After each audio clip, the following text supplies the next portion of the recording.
بسم اللہ الرحمن الرحیم۔ السلام علیکم۔ العربی فاونڈیشن میں خوش آمدید۔ ہماری آج کی پوسٹ شیخ اکبر محیی الدین محمد العربی کی اپنے دور کے بادشاہوں سے تعلقات کے حوالے سے ہے۔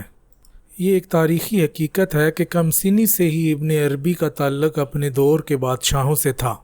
آپ کی ولادت سے قبل بھی آپ کے والد بادشاہ کے خاص بندوں میں سے تھے۔ اشبیلیہ میں جب پہنچے تو وہاں پر موحدین کے حکمرانوں سے آپ کے تعلقات تھے، اور آپ کے والد کی وفات کے بعد امیر ابو العلا ابن ازون نے آپ کو نوکری کی پیشکش کی، آپ کی بہنوں کی شادیوں کی پیشکش کی، لیکن شیخ اکبر نے اس سب کا انکار کر دیا، اور ہم ایک پوسٹ میں بتا چکے ہیں کہ شیخ اکبر نے ایسا کیوں کیا۔ اس سے پتہ چلتا ہے کہ شیخ اکبر کا حکومتی حلقوں میں آنا جانا بالکل عام تھا۔ اسی طرح جب آپ نے مغرب کو خیر بات کہا اور مشرق کا رخ کیا تو متعدد بادشاہوں سے آپ کے تعلقات رہے، جن میں ملک العادل ابی بکر بن ایوب قابل ذکر ہیں۔ شیخ اکبر نے فتوحات مکیہ میں ان کا ذکر کیا ہے۔ اسی طرح ملک الظاہر غازی بن ملک الناصر صلاح الدین یوسف بن ایوب جو کہ حلب کے حکمران تھے، ان کا ذکر کیا ہے۔ ان دونوں بادشاہوں کے توسط سے دیگر دو بادشاہوں تک آپ کی رسائی ہوئی، اور وہ دونوں تو خود شیخ اکبر کے مرید تھے۔ ان میں سب سے پہلے کیکاؤس اول ہے جو 608 ہجری میں بلاد الروم کے بادشاہ مقرر ہوئے، اور ان کی وفات 615 ہجری ہے۔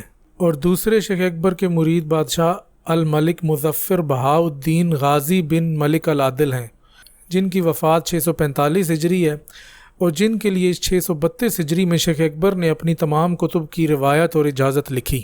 مشرق کے یہ چاروں بادشاہ ہی شیخ اکبر سے بہت اچھے تعلقات رکھتے تھے، بلکہ شیخ نے یہ ذکر بھی کیا ہے کہ ایک مجلس میں آپ نے ملک العادل کو 20 ایسے احکام لکھوائے، اور وہ اس نے بغیر کسی حیل و حجت کے منوعن قبول کیے۔ اسی طرح کیکاؤس اول آپ کو خط لکھا کرتا تھا، اور ان خطوط میں مملکت کے حوالے سے رہنمائی حاصل کرتا تھا۔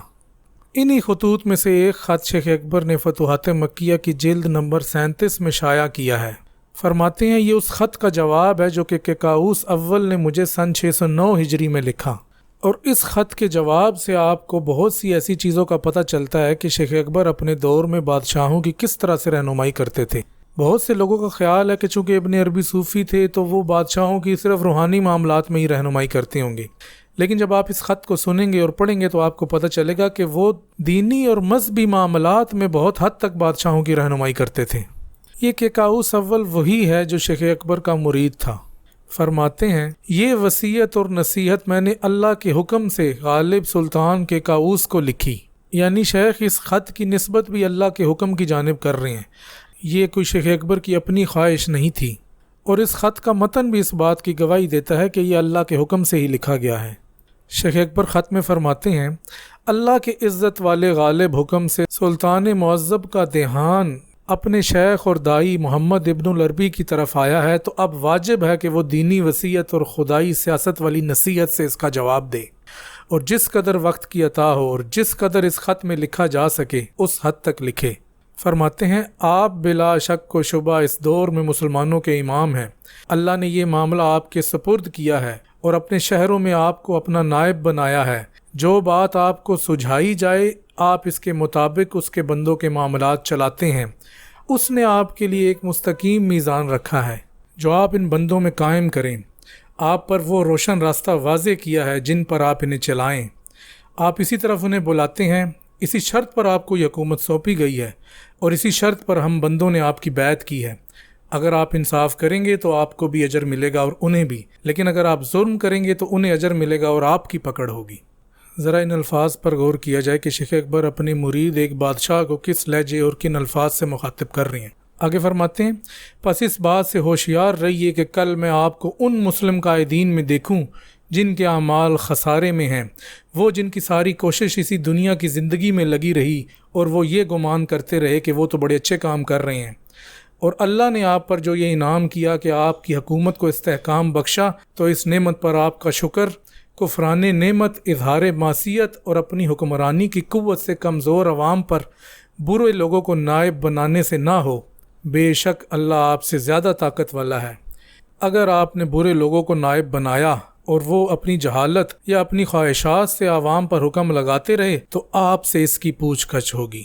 اے بھائی، اللہ نے آپ پر احسان کیا کہ آپ کو خلعت نیابت اڑائی، آپ اس کی مخلوق میں اس کے نائب ہیں، اس کی زمین میں اس کا پھیلا ذل ہیں، لہٰذا مظلوم کو ظالم سے انصاف دلوائیں، اور یہ بات آپ کو دھوکے میں نہ رکھے کہ اللہ تعالیٰ نے جو آپ کو یہ حکومت دی ہے، یہ شہر اور یہ علاقے آپ کے زیر تسلط کیے ہیں، اور آپ نے جور و ستم کا جو بازار گرم کیا ہے، تو آپ کے ان کرتوتوں پر اس کی یہ چھوٹ حق تعالیٰ کا تغافل نہیں، بلکہ وہ آپ کو ڈھیل دیتا ہے۔